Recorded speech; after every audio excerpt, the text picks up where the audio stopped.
Hello guys, welcome back in my YouTube channel Prateek in progress. So मैंने एक week भाई complete कर लिया है डेली एक शॉट डाल के। एंड ये वीडियो भाई एज अ रिज़ल्ट मैं पोस्ट कर रहा हूँ कि मैंने 7 दिनों में पिछले क्या क्या सीखा। तो सबसे पहले स्टार्ट करते हैं अपने जावा से। तो यार जैसे कि हिंदी और इंग्लिश बोलने के लिए ग्रामर्स में रूल होते हैं। कहाँ फुल स्टॉप लगेगा, कहाँ कॉमा लगेगा। तो वैसे ही जावा में कोड लिखने के लिए रूल्स और को सिंटैक्स बोलते हैं। एंड जैसे कि रूल्स कह सकते हो, जावा में हर लाइन में स्टेटमेंट के बाद एक सेमी कॉलन से ख़त्म होनी चाहिए। एक मैं नई फाइल बनाई, प्रतीक।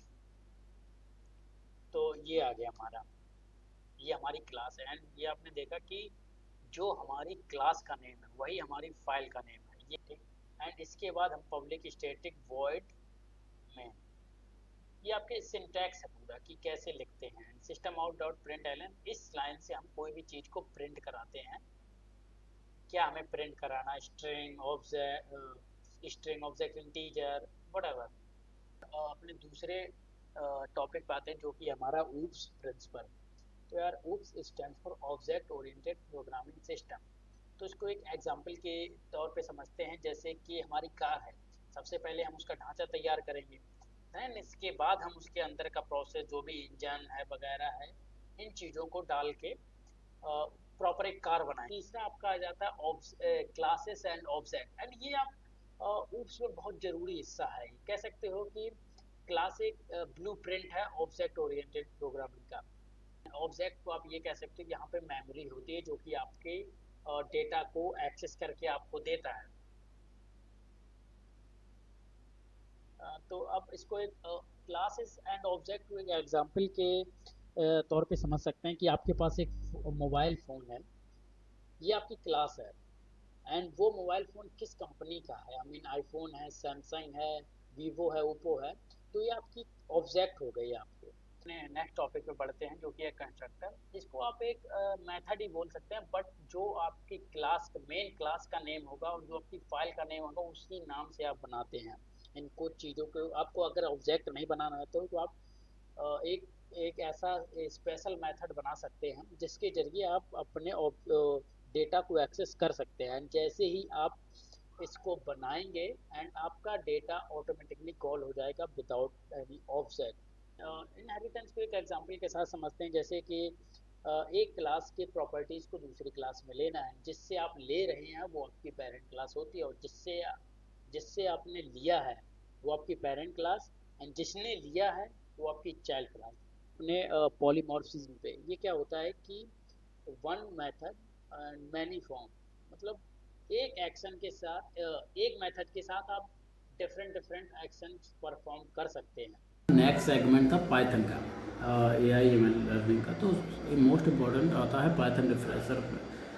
तो पाइथन बेसिकली एक easy to read programming language है, एक हाई लेवल है और एक it is a very versatile language. I mean it is widely use for an automation, data science and web application and it artificial intelligence. तो यार ये काफ़ी ज़्यादा helpful and easy to read है। Just like आप print hello और type करो and आपका प्रोग्राम प्रिंट हो गया।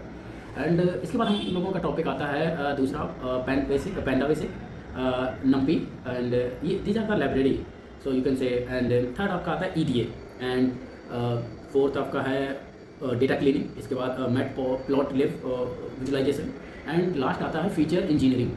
तो यार पैंडा बेसिक एक लाइब्रेरी है, तो I mean it is easy to read and clean filter. जैसे आपका डेटा कोई टेबल फॉर्मेट में है तो उसको एक एनालाइज करता है कि कोई भी आपके डेटा खाली ना हो किसी भी रो या कॉलम में। और ये एक्सेल सीट को जैसे कि पाइथन में हैंडल करने का काम करता है। कोई भी आपका डेटा को मिसयूज़ ना हो रहा। टॉपिक था हमारा पैंडा बेसिक का। तो बेसिकली यार ये टेबल टाइप में जो आपका एक्सेल सीट में डेटा रहता है उसको एनालाइज करता है, रीड करता है एंड फिल्टर करता है। डेटा क्लीनिंग का यही काम आता है कि जब आप कोई भी आपकी एक्सेल सीट रहती है, कोई भी डेटा रहता है टेबल फॉर्मेट में, उसमें जो भी अगर आपकी डुप्लीकेट है या इनकरेक्ट वैल्यू है तो उन चीज़ों को ये हटा और फिल कर देता है। अगर कहीं भी डुप्लीकेट है तो उसको हटाइए को हटा देगा, और अगर कहीं वो खाली है जहाँ पर कुछ होना चाहिए था तो वो अपने हिसाब से वहाँ पर वो डेटा फिक्स कर देता है। एंड इसके बाद आता है EDA, exploratory data analysis. And ये डेटा को एक्सप्लोर करता है, समझता है, ये पैटर्न वाइज फाइंड करता है एंड लाइक स्टैट्स दिखाता है कि क्या से आपको आपको इसमें एक्सेल शीट में क्या बना है और आपने किस तरीके से इसमें सेट किया है या डेटा को फिल किया है। एंड ये मॉडल बनाने से पहले डेटा को अंडरस्टैंड करते हैं। एक स्टेप है ये, समझो कि कोई भी बड़ी चीज़ को आप बनाना चाह रहे हैं तो ईडी आपको करना ही पड़ेगा एक डेटा को समझने के तौर पर कैसे वो मैनेज है।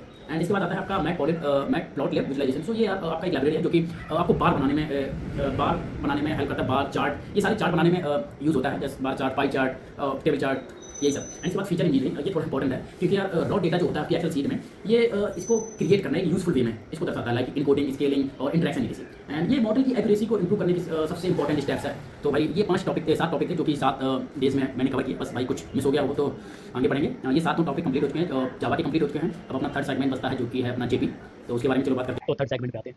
पहला था नंबर 1 to 20, तो 20 मैं बताऊँ। पहला था इची, नी, सा, यो, गो, रोकू, नाना, हची, ज्यो, सॉरी क्यों, ज्यो।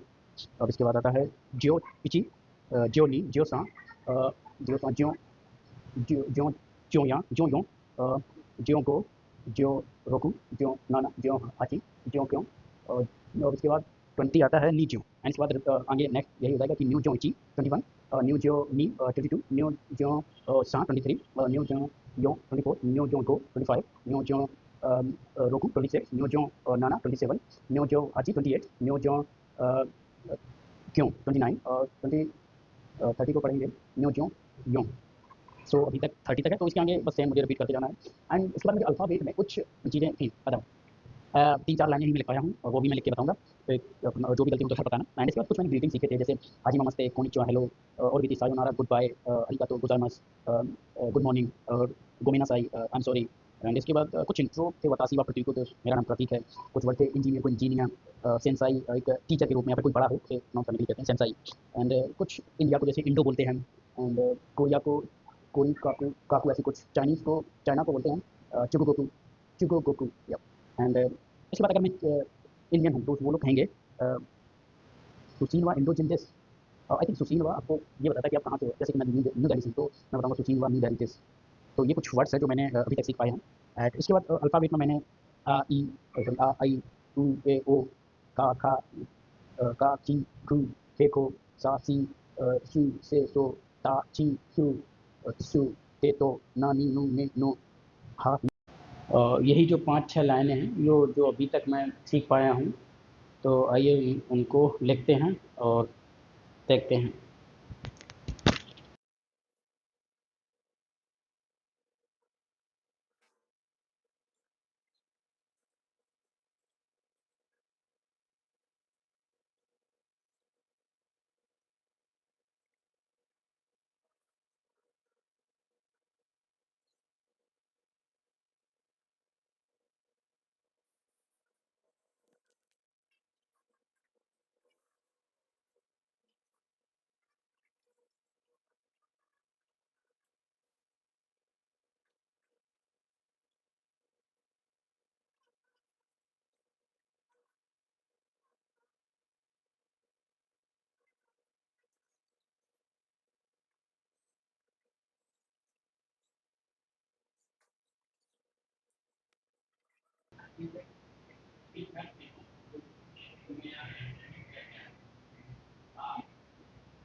तो गाइस मैं अभी तक यहाँ तक ही सीख पाया हूँ।